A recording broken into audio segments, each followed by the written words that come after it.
4 साल के लिए क्या होता है? आप पेंशन भी नहीं दे रहे हैं। आप इन लोगों से पूछिए ना, जो ये मिनिस्टर्स बैठे हुए हैं, एमपीज एमएलएस बैठे हैं, लोगों को बोलो अपनी पेंशन काटो, अपनी पेंशन मत लो। 4 साल के जिसको रिक्रूट कर रहा, आप उसको पेंशन नहीं दे रहे हो। आप लोग तो 5 साल के लिए बैठते हो संसद में, आप लोग अपनी पेंशन में कॉम्प्रोमाइज क्यों नहीं करते? आप उस चीज़ पे सवाल क्यों नहीं उठाते हो? आप उन लोगों की पेंशन क्यों काट रहे हो? मैं तो इस देश में इक्वालिटी चाहती हूँ, समानता चाहती हूँ। अगर उस किसान के बेटे को जो एक फौज में जाता है, अगर उसको आप नहीं दे रहे हो पेंशन, आप अपने मिनिस्टर्स को दे रहे हो। ये सबको दिखता है क्या हो रहा है, किस तरह सब कुछ बिक रहा है, किस तरह हर एक चीज़ को बेचा जा रहा है। मीडिया भी किस तरह बिक के क्या चीज़ें दिखा रही है।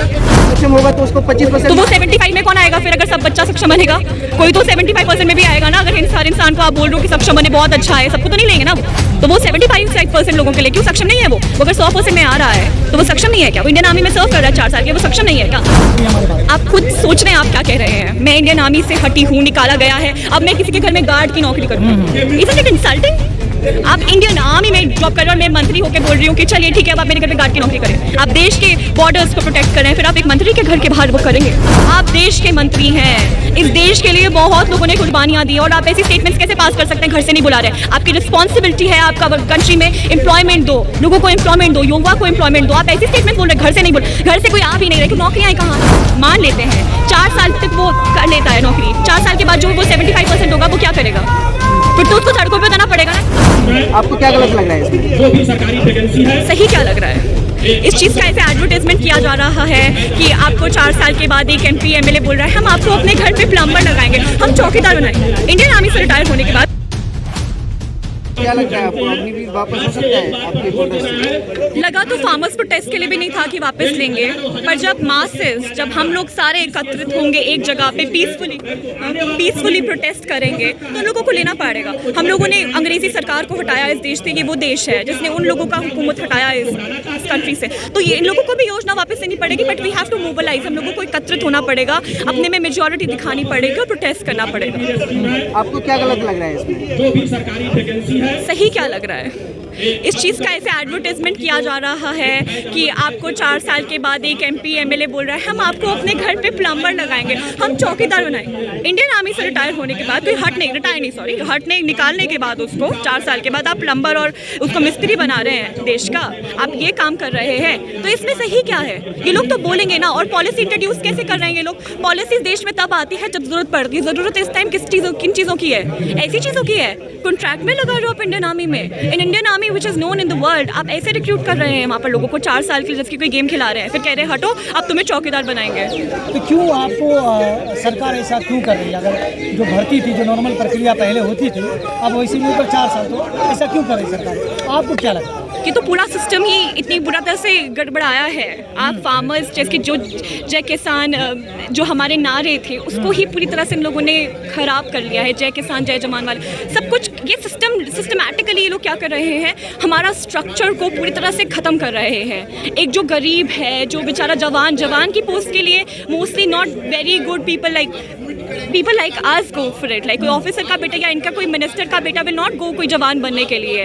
तो उन लोगों को ये जॉब्स खत्म कर रहे, क्योंकि बेसिकली इन लोगों के पास नौकरियां नहीं है। हमारी कंट्री में जो इन्होंने कितने लाखों में पैसा प्रॉमिस किया था वो भी नहीं देते हैं। हर चीज़ प्रॉमिस करते हैं, मन की बात करते हैं और वो मन में ही रख देते हैं। आप कह रहे हैं कि सरकार जॉब खत्म कर रही है। सरकार यही तो चाह रही है कि हर युवा को वर्दी पहनने का मौका मिले, ताकि 4 साल के बाद रिटायर होके फिर दूसरा को मौका मिलेगा। आप और जगह भी नौकरियां लगवाए ना, और चीज़ें तो आपने बेच डाली है देश में।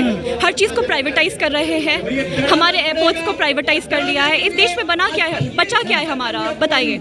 ये जो कंट्री है, कोरोना वायरस के टाइम हमें पता चला कि who is responsible for our health? Government. हम किसको लुकअप कर रहे थे कि कौन हमारी मदद करेगा? हम गवर्नमेंट को देख रहे थे ना। तो अभी जब ऐसी चीज़ें होती हैं हम क्यों नहीं क्वेश्चन करते हैं गवर्नमेंट को? अभी भी गवर्नमेंट रिस्पॉन्सिबल है। हम हर चीज़ को पे टैक्स देते हैं, तो गवर्नमेंट का ड्यूटी है कि वो जॉब जनरेट करें, अच्छी तरह से रिक्रूट करें इंडियन आर्मी में और पोस्ट बना। ये 4 साल के लिए क्या होता है? आप पेंशन भी नहीं दे रहे हैं। आप इन लोगों से पूछिए ना, जो ये मिनिस्टर्स बैठे हुए हैं, एमपीज एमएलएस बैठे हैं, लोगों को बोलो अपनी पेंशन काटो, अपनी पेंशन मत लो। क्या लग रहा है आपको, नेताओं की पेंशन खत्म होनी चाहिए? मैं ये नहीं कह रही हूँ खत्म होनी चाहिए, हर इंसान को पेंशन मिलनी चाहिए। आप एक 4 साल के जिसको रिक्रूट कर रहा, आप उसको पेंशन नहीं दे रहे हो। आप लोग भी तो 5 साल के लिए बैठते हो संसद में, आप लोग अपनी पेंशन में कॉम्प्रोमाइज क्यों नहीं करते? आप उस चीज़ पे सवाल क्यों नहीं उठाते हो? आप उन लोगों की पेंशन क्यों काट रहे हो? मैं तो इस देश में इक्वालिटी चाहती हूँ, समानता चाहती हूँ कि अगर उस किसान के बेटे को जो एक फौज में जाता है, अगर उसको आप नहीं दे रहे हो पेंशन, आप अपने मिनिस्टर्स को दे रहे हो।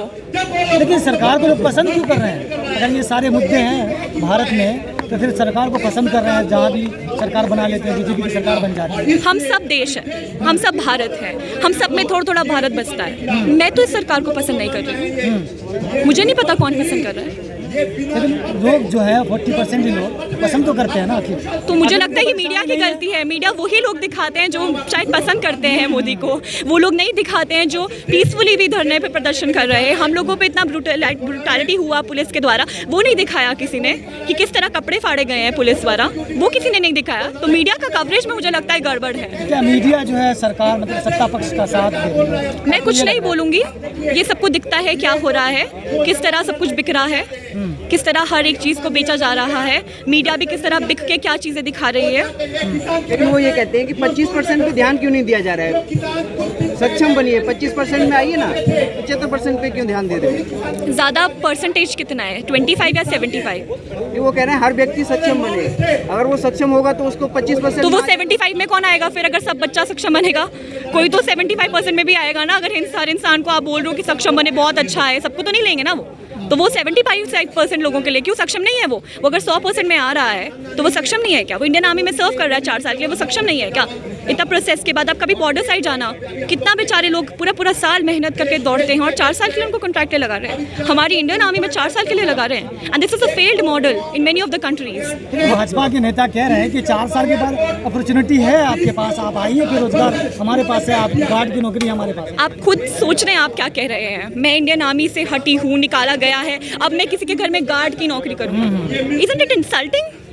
आप इंडियन आर्मी में जॉब कर रहे हो और मैं मंत्री होकर बोल रही हूँ कि चलिए ठीक है अब आप मेरे घर पे गार्ड की नौकरी करें। आप देश के बॉर्डर्स को प्रोटेक्ट कर रहे हैं, फिर आप एक मंत्री के घर के बाहर वो करेंगे? लेकिन कुछ लोग तो करना चाहते हैं। पहले ही दिन रजिस्ट्रेशन में 38,000 लोगों ने फॉर्म भरा है, वो तो बनना चाहते हैं। हमारे देखो अभी आप देखेंगे इस प्रोटेस्ट में कितने लोग विरोध कर रहे हैं, पर क्या वो सड़कों पे उतर पा रहे हैं? हमारे देश की स्थिति इतनी बुरी हो चुकी है। मैं अपने काफ़ी साथियों को बोलती हूँ कि मेरे साथ धरने पे आओ, तो वो कहते हैं आना तो है पर पढ़ना है। पढ़ना क्यों पड़ता है? घर पे क्यों रहना पड़ता है? क्योंकि बेरोजगारी इतनी फैल रही है। वो अगर नहीं आएंगे, मतलब वो अगर नहीं करेंगे अपनी नौकरी, उन चीज़ों के लिए नहीं करेंगे, तो फिर क्या होगा? आप जिन लोगों की बात कर रहे हैं उन लोगों के पास क्या एम्प्लॉयमेंट ऑप्शन है? और कुछ नहीं है ना, तो उनको तो करना पड़ेगा। जिसकी रोजी रोटी पे जब सवाल उठेगा तो उसको कुछ भी करना पड़ेगा, कुछ भी करना पड़ेगा। जब आप मैस्लो का टेबल भी पढ़ते हैं।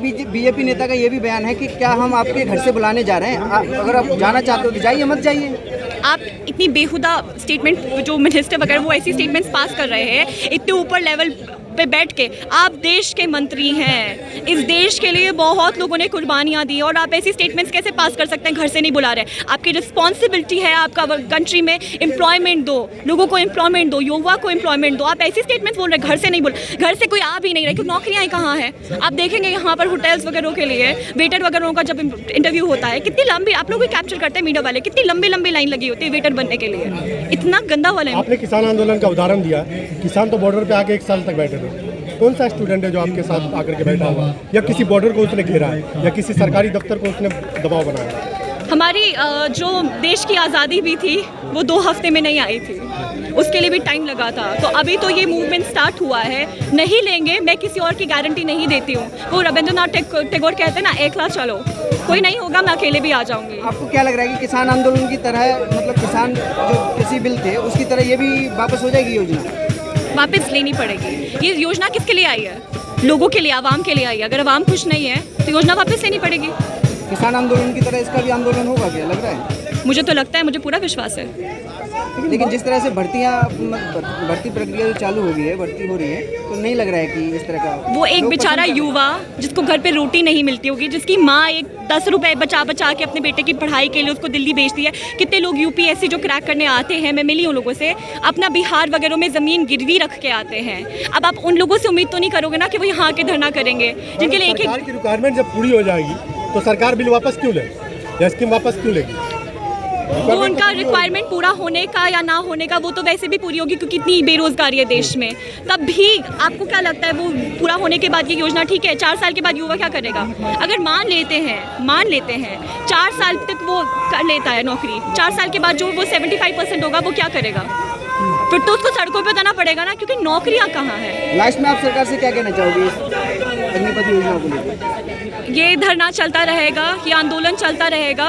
सही रहेगा अगर आप लोग जल्दी इस चीज़ को वापस लें, क्योंकि आपकी आवाम खुश नहीं है इस योजना से। मैं इतना ही कहना चाहूँगी। और मुझे अपने देश से बहुत प्यार है, मुझे सरकार से कोई प्रॉब्लम नहीं है, पर अगर आप ऐसी योजनाएं लाएंगे तो हाँ, मुझे उस योजना से तकलीफ है।